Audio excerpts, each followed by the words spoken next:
मैं हूं डॉक्टर बबीता और आज की इस वीडियो में हम बात करेंगे ब्लड रेटिनल बैरियर के बारे में। हमेशा की तरह वीडियो स्टार्ट करने से पहले मैं आपको बता दूं कि अगर आप ये वीडियो इंग्लिश में देखना चाहते हैं तो मेरे इंग्लिश चैनल का लिंक आपको डिस्क्रिप्शन बॉक्स में मिल जाएगा। तो चलिए वीडियो शुरू करते हैं। ब्लड रेटिनल बैरियर के कॉन्सेप्ट को समझने के लिए आप इमेजिन करिए कि ये एक गेटेड कम्युनिटी है। ये कम्युनिटी काफ़ी घरों से बनी हुई है और इस कम्युनिटी के चारों तरफ एक दीवार है जो इस कम्युनिटी को सेफ रखती है। अगर कोई इंसान इसमें एंटर करना चाहता है तो उसे इस गेट के थ्रू ही एंट्री मिल सकती है और इस गेट पे एक सिक्योरिटी गार्ड बैठा हुआ है जो केवल कुछ लोगों को आइडेंटिटी वेरिफिकेशन के बाद ही कम्युनिटी में एंटर करने देता है। अब सपोज करिए कि किसी कारण से ये वॉल डैमेज हो जाती है। उस सिचुएशन में कोई चोर इस कम्युनिटी में बिना रोक टोक के एंटर कर सकता है जिससे कम्युनिटी का पीसफुल एनवायरनमेंट डिस्टर्ब हो जाएगा। तो सपोज करिए कि ये गेटेड कम्युनिटी रेटिना है और इसके सराउंडिंग जो एरिया है वो हमारी सिस्टमिक सर्कुलेशन है जिसमें ब्लड होता है। रेटिना और सिस्टमिक सर्कुलेशन एक दूसरे के कांटेक्ट में नहीं होते। इन दोनों के बीच में केवल कुछ सिलेक्टेड सब्सटेंसेस ही ट्रैवल कर सकते हैं और ये बैरियर जो रेटिना को सिस्टमिक सर्कुलेशन से सेपरेट करता है उसे कहा जाता है ब्लड रेटिनल बैरियर।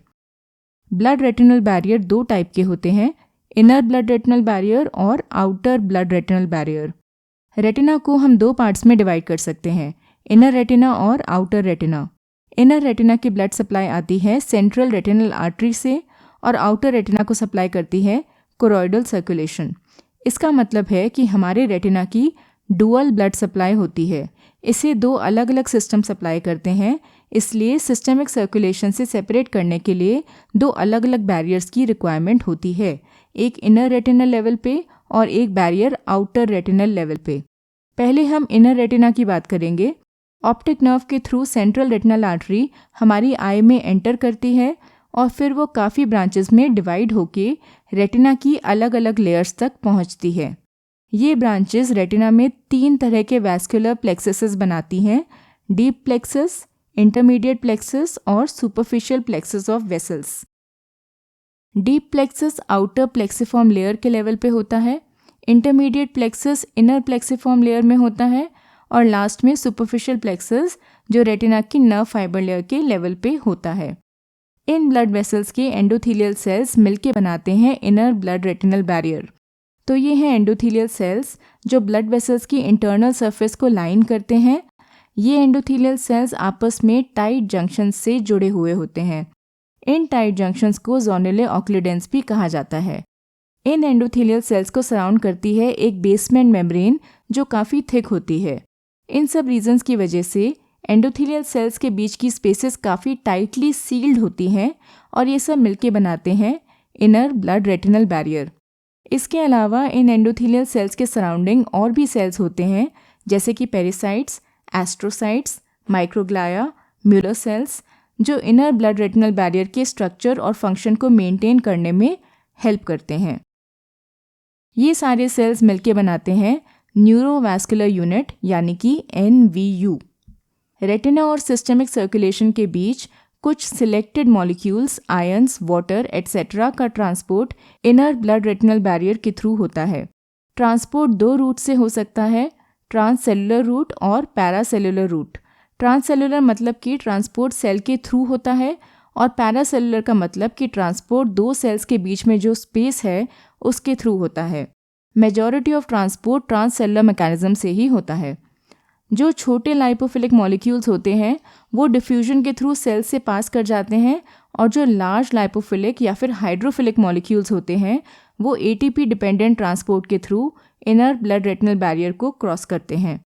काफ़ी डिजीज़ में इन एंडोथेलियल सेल्स का और इनर ब्लड रेटिनल बैरियर का डैमेज होना एक इम्पॉर्टेंट इवेंट होता है, जैसे कि डायबिटिक रेटिनोपैथी में, रेटिनोपैथी ऑफ प्रीमेच्योरिटी में, रेटिनल वेन ऑक्लूजन और यूवेइटिस में। इनर ब्लड रेटिनल बैरियर के ब्रेकडाउन की वजह से वैस्कुलर लीकेज होती है, मैकुलर एडिमा डेवलप हो जाता है और पेशेंट की विजन अफेक्ट हो जाती है। चलिए अब आउटर ब्लड रेटिनल बैरियर की बात करते हैं। Outer blood retinal barrier mainly बनता है रेटिनल पिगमेंट एपिथेलियम से। इसका एक और कॉम्पोनेंट होता है ब्रक्स मेम्ब्रेन। ये है कोरोइड। कोरोइड स्क्लेरा और रेटिना के बीच की लेयर को कहते हैं। कोरोइड में होती है कोरियो कैपिलैरिस। कोरियो कैपिलैरिस वेसल्स के एक डेंस नेटवर्क से बनी हुई होती है और इसमें काफ़ी फेनेस्ट्रेशंस यानी कि गैप्स होते हैं। रेटिना में न्यूट्रिएंट्स का सप्लाई होना और वेस्ट प्रोडक्ट्स का रिमूव होना कोरियो कैपिलैरिस के थ्रू ही होता है। कोरॉइड की इनरमोस्ट लेयर को कहते हैं ब्रक्स मेम्ब्रेन। ब्रक्स मेम्ब्रेन एक फाइब्रस लेयर है जो मेनली कोलेजन से बनती है।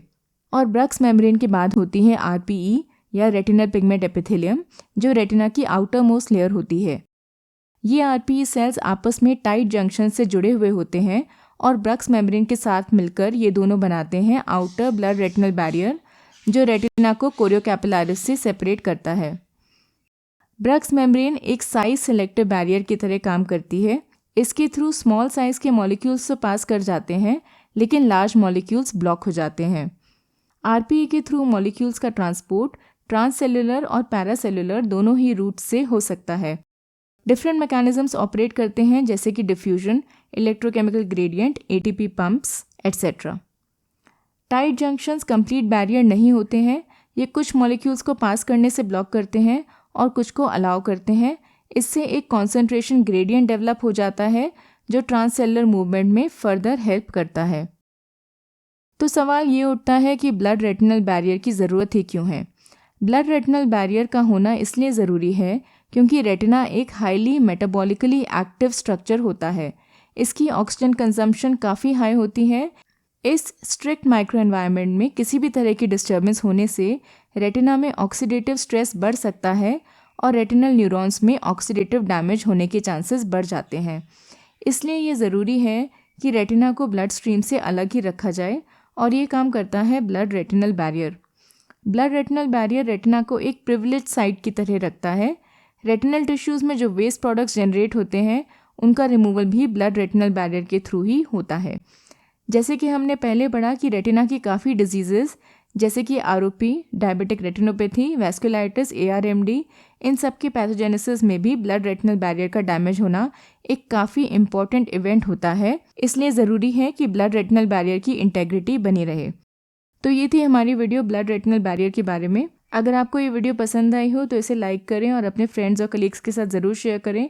और अगर आप ऐसी ही एजुकेशनल वीडियोज़ देखना चाहते हैं तो इस चैनल को सब्सक्राइब करके सपोर्ट करें।